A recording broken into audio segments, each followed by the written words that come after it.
speaker then. Last but not least, another organiser, Steph Pollard. And Steph is a freelance writer and journalist. She started work on newspapers back in the days of typewriters. Oh.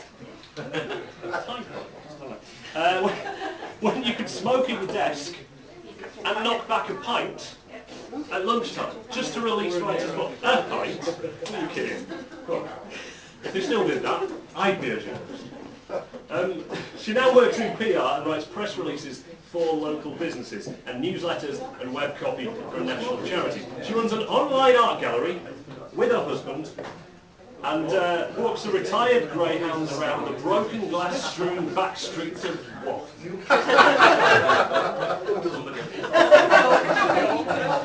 The presentation is called The Other Woman. Ladies and gentlemen, Steph Pollard.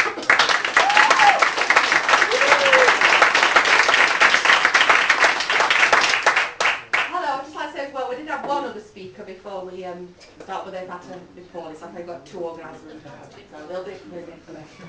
Right, the other woman. Right. Husband and I, 15 years ago, in our wedding car. Here he is. I didn't get permission to show him.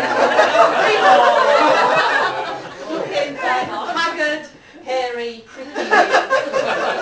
Anyway, little did I know, as Princess Diana would say, there were some, 3 people in this marriage.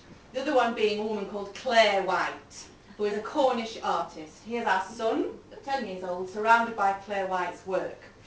I don't know, there's just a few of you may know, we had a gallery for 4 years at Elsick Heritage Centre called The Claire White Gallery, primarily promoting and selling this other woman's work in their life.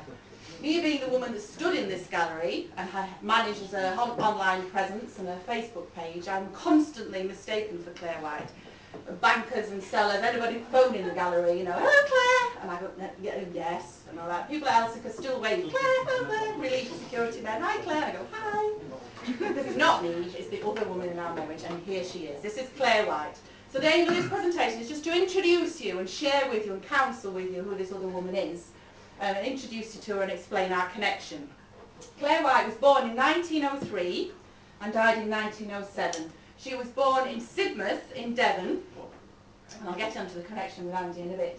This is one of her early paintings, and she was very much a child of the Edwardian era, and her early work reflects this kind of Devon lovely idyll, although I've not been, I'm sure it probably looks very similar today, except they've got the long dresses on.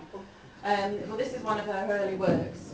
Her mother died when she was quite young and left her a small personal income, which I've always envied her for, which means she could dedicate her life to art. This, before it flashes away, is her tea cosy design, which she won as a girl the Royal Drawing Society medal in London when she entered a tea cosy dyeing competition. So her talent for art was right very, very early on. She then went to Lausanne, to Switzerland, to a school, a finishing school of sort. She was a nice sort of educated young woman.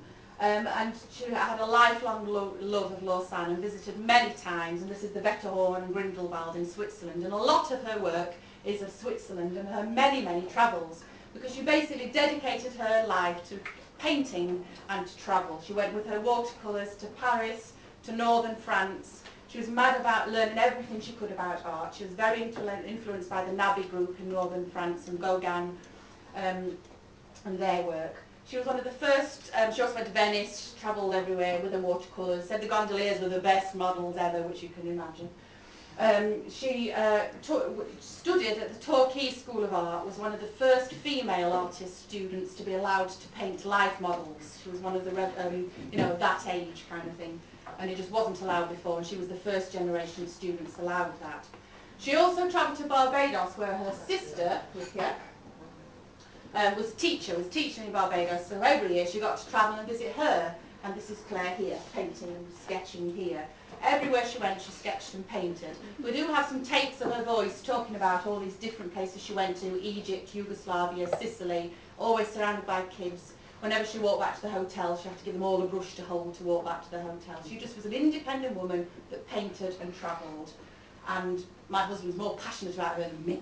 Basically. After the war, she moved to St Ives, the European art colony of the time. She was there alongside Barbara Hepworth, Bernard Leach, the royal portrait artist Malcolm Haylett is here. She painted scenery. I'm running out of time to talk about that, actually. She painted scenery, and this is some of her examples here. Directed plays, gave talks, did all the posters. She was the first female president of the St Ives Arts Club in 1954. Was an extremely active member of the St Ives arts community and carried on painting. But she didn't seek much commercial success until in the early 1980s, when Bob Devereux began giving her own solo shows in St Ives, and this is one of her brochures. This show sold all over the world, including some work went to Alaska. Right, the connection with us. This is the first ever painting my husband bought of Claire White's when he was a teenager, 18 years old, in St Ives. He went to one of the exhibitions, he didn't go with the surfers, all the other lads off surfing in, looking through a big trunk of paintings. This hangs on our lounge wall. He loved the work of Claire White. He's always recognised it as an excellent, he just loves it, basically. And this is what Claire would have looked like when Andy met him when he was 18, she was in her 80s. From what I can gather, before I was on the scene, he used to see her every year. They went down on holiday. They went every year, Andy's family from this area. See her in the pub, see her in the church, see her in the streets of St Ives, and it's always had a connection. So when Andy went to Sheffield Hallam to study a history of art degree, he decided to study and do his dissertation on Claire White's work. This is Jane, Claire White's goddaughter, and in the course of researching Claire White's place in art history, her artistic life, her artistic travel, why she didn't perhaps exhibit as widely as she could, we've gained access to all her beautiful work through Jane and all her sketchbooks and memorabilia and photographs, and since taken her everywhere on exhibitions. So the wonderful thing about having this third woman in our marriage is I've been to Harrogate on exhibitions with the twins in double buggy. I've been to St Ives and Rotherham and Nottinghamshire, the Northern Art Show, flat tyre on the A1, all the Claire Whites at the side of the A1, flat tyre changed, all the Claire Whites on the A1. This here is one of Claire White's pictures. We met some wonderful people. This man here bought this picture when we did an exhibition in St Ives, because this is when he met Princess Anne. She's gone now, but that was Princess Anne. We now have an exhibition of her work at the Orangery in Wakefield. So this is the Orangery exhibition that I'm dusting. Claire White's painting. And she's there now, we're having a wonderful time. And this is really, the point I was going to make about this is wonderful that I've never met the woman, which I can't believe I haven't, but she is such a significant part of my life, and here she is. But she's taken me to places I would have never have gone to before with all these exhibitions. And we've met some fantastic people and done some things which we never would have imagined that we would have done. So although I sometimes think, oh, Claire White again, and all this kind of stuff, I think she's here to stay in our relationship, and I'm glad that she is.